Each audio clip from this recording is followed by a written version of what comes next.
We have a corrupt DA, we have a corrupt judge who shouldn't be on this case. They're trying to get this horrible president, the worst president in the history of our country, they're trying to get him elected with these 3 judges that they've had in New York. And it's a disgrace.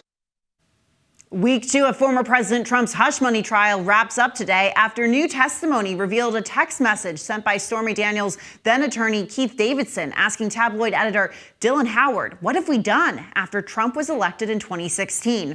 And while all eyes right now are on Trump's current trial in New York, Democrats are in shock after seeing the Supreme Court and conservative judges leaning in favor of the former president in his 2 other federal cases. Joining me now is my good friend in the Hills, Cate Martel. Cate, thank you so much for being here with me on a Friday. I want to dive right into it. This week, jurors in New York heard testimony from several people over Trump's hush money payments. What were the biggest takeaways from this week? Good afternoon, Julia. This is a really big week for former President Trump's hush money trial.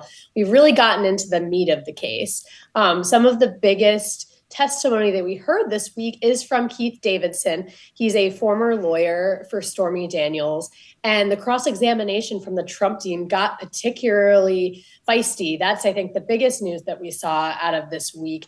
Basically, the Trump team is trying to paint Davidson as somebody who was cutting deals that neared extortion. Well, he argues, no, everything that I was doing was completely legal. That's the biggest takeaway this week. I think the other biggest takeaway is that the judge in the case has determined that Trump has violated the gag order on 9 separate occasions. There's 4 more alleged violations that are still pending that the judge has not yet ruled on. But now, so far, Trump owes $9,000 in fines. That's $1,000 for each violation, and that number could very well be jumping.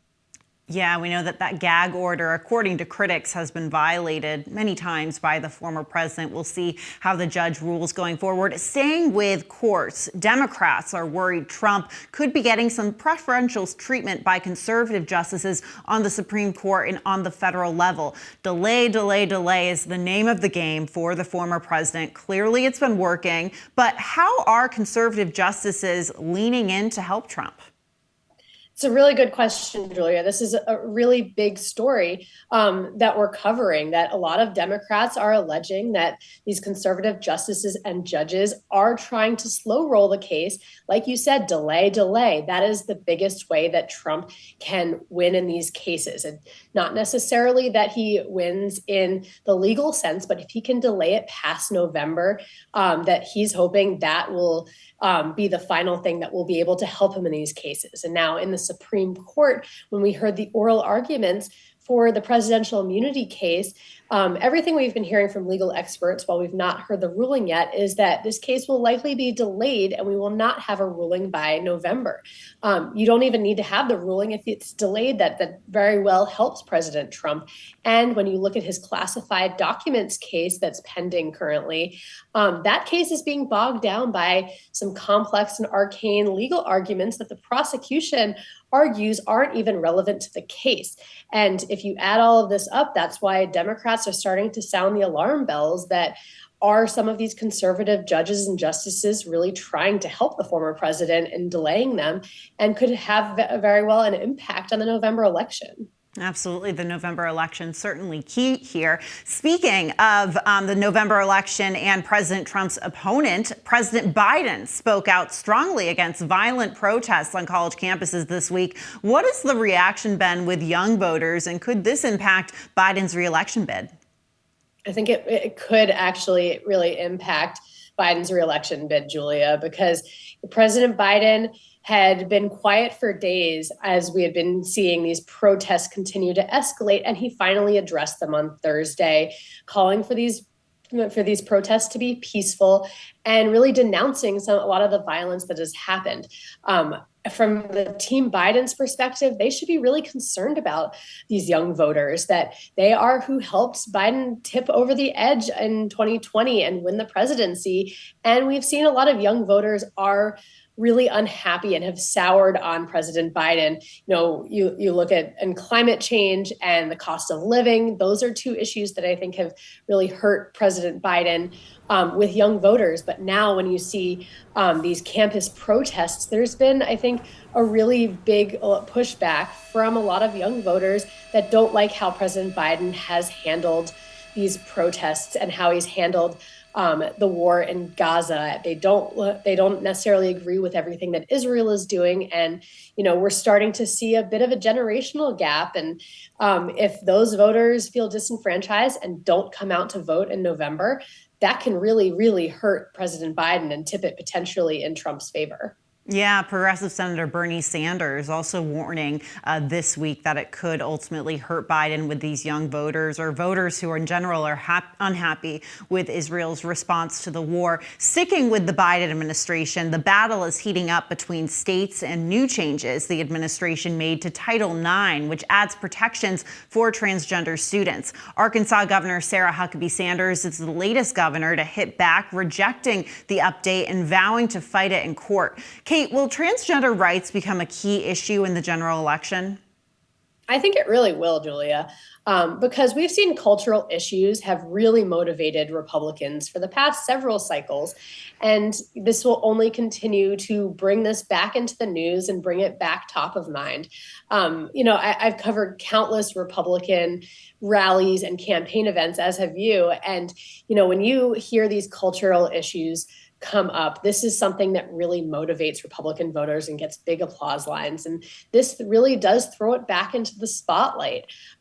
These Title IX provisions that the Biden administration updated has been, I think, red meat for Republicans to fire back and to have a lot of opposition to. We've already seen a dozen red Republican states file lawsuits against the Education Department over these Title IX changes. So I think this was a major development that we're going to continue to see over the next few months that will very well, I think, be a major issue in the general election, Julia. Yeah, Republicans using it to animate their own base, but we know that lots of progressives, Democrats like to see those rights for transgender individuals very much enshrined. So we'll be watching that. Switching gears to foreign policy, as the war in Gaza continues to play out, it looks like the negotiation stalemate might be coming to an end. Hamas is planning to send a delegation to Egypt as soon as possible to complete a proposed ceasefire agreement. Secretary of State Antony Blinken has urged Hamas to accept Israel's recent proposal. But do you think Netanyahu, the prime minister of Israel, his continued vow to invade Rafah could essentially sideline those talks again? I think it's possible that it does sideline these talks, but I think the international community is crossing their fingers and hoping that a ceasefire is possible. There has been a stalemate in negotiations for months, and I would argue this is some of the biggest developments that we've seen in these negotiations. Secretary of State Blinken really did praise Israel for making some of these concessions in this compromise. And I think this compromise so far, if this goes through, that this is the most likely to end the war in Gaza, at least in the short term. So you do wonder about Netanyahu because he is feeling very empowered. And I think he's hoping that that the international community is really hoping that Netanyahu will move ahead and move forward with these negotiations. But you really do hope that his offensive doesn't get in the way with this, that he does want to push forward with a ceasefire. Absolutely. Heading to Capitol Hill now. Next week, Congresswoman Marjorie Taylor Greene plans to file her motion to oust Speaker Mike Johnson. But more and more, we're seeing the speaker really cozy up to Trump, with plans to join him this weekend in Palm Beach for a spring donor retreat. Cate, are we seeing battle lines being drawn in the sand between Greene and Johnson? And where does President Trump fall in all of this? Oh, yeah, there are totally lines being drawn in the sand. This is turning into a major issue on Capitol Hill because, Speaker Johnson was endorsed by former President Trump. His best effort at, keeping the gavel and not losing the speakership is by leaning into President Trump. So far, Democrats are the ones who are planning to bail him out if Marjorie Taylor Greene does force this vote next week. She does not have the votes to oust Johnson without, because there is support from Democrats to keep him in leadership. But also, you stepping back, that there's a lot of Republicans who are unhappy with Johnson's style of running the House, because he has worked with Democrats and he's had this flair for bipartisanship. You can argue that's the only way that he was able to keep the government open and to pass these foreign aid measures for both Ukraine and Israel. But at the very same time, he is very much a Republican, and Republicans are very unhappy with the way that he has been cutting deals with Democrats. So while Democrats will probably help him keep the gavel, if he wants to continue keeping his speakership and work with Republicans and, not only working with Democrats, I think he's going to have to work with some of these Republicans. And that is why he is very much cozying up to Trump. And he is, I think, trying to make amends with some of these rank and file Republicans so that he can bring back support from them so that he can run the government effectively without having so much internal pushback from his own caucus. Well, and on that note about Johnson working with Democrats, we've seen that Democrats are poised to save him from being ousted. But do you think this will ultimately force the speaker to continue to negotiate with them in good faith, knowing that they could quickly pull that support and possibly cost him the speakership? Yeah, good faith, I think, is the interesting line here, because this is very much giving Democrats power. That, yes, you have a Republican speaker, but if Democrats can pull the plug on him at any moment and he doesn't have enough votes within his caucus to stay as speaker, that really hands a lot of power to these Democrats. You can argue that Johnson will continue to negotiate, and whatever the motives are, I don't think it really matters. I think it matters ultimately that Johnson is able to work with these Democrats, and the Democrats very much get this power in this dynamic, because knowing at any possible moment, if they pull their support and Marjorie Taylor Greene and a few Republicans don't want him to be speaker anymore, that throws things into chaos, and Republicans do not want that chaos heading into November. We saw that chaos develop last October when they could not agree on a single speaker. And the politics of that were honestly fairly embarrassing for Republicans. I don't think they want to enter that again as we get closer and closer to the November elections, when voters are going to be deciding which party best describes them and represents them and is able to get the most done in Washington. Certainly not. They're backing away from that, motion to vacate from Marjorie Taylor Greene, or as of now, they are. Cate Martel, thank you so much for joining me today. It's always good to get your perspective. And to our viewers, make sure to read Cate Martel's 12:30 report from The Hill. It lands in your inbox Monday through Friday. Cate, thank you. Thanks, Julia. The U.S. is accusing Russia of using chemical weapons in its war against Ukraine. The State Department said this week they found evidence that poison gas and tear gas were used against Ukrainian forces. Weapons like these are banned under the Chemical Weapons Convention, a treaty that is ratified by more than 150 countries, including Russia. The Kremlin hit back against the accusations, saying they were unfounded and unsubstantiated. There still seems to be no end in sight for the war between the two countries, with Russia saying it sees no point for an upcoming conference in Switzerland to discuss how to end the conflict. And the U.S. economy added 175,000 jobs in April, according to new numbers released by the Labor Department.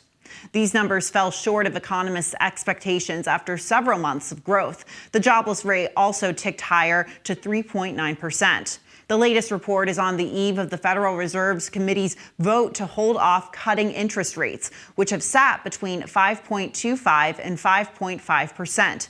Interest rates have been sitting at the highest point in 23 years since July. Strong jobs gains are a major selling point for the Biden administration in his upcoming re-election campaign, but the new numbers could give the Fed more room to cut rates, helping bring down the high interest rates currently affecting Americans. That's it for today's Daily Debrief. I'm Julia Manchester. Be sure to like, share, and subscribe to The Hill's YouTube channel. And come back here soon for the intersection between politics and policy.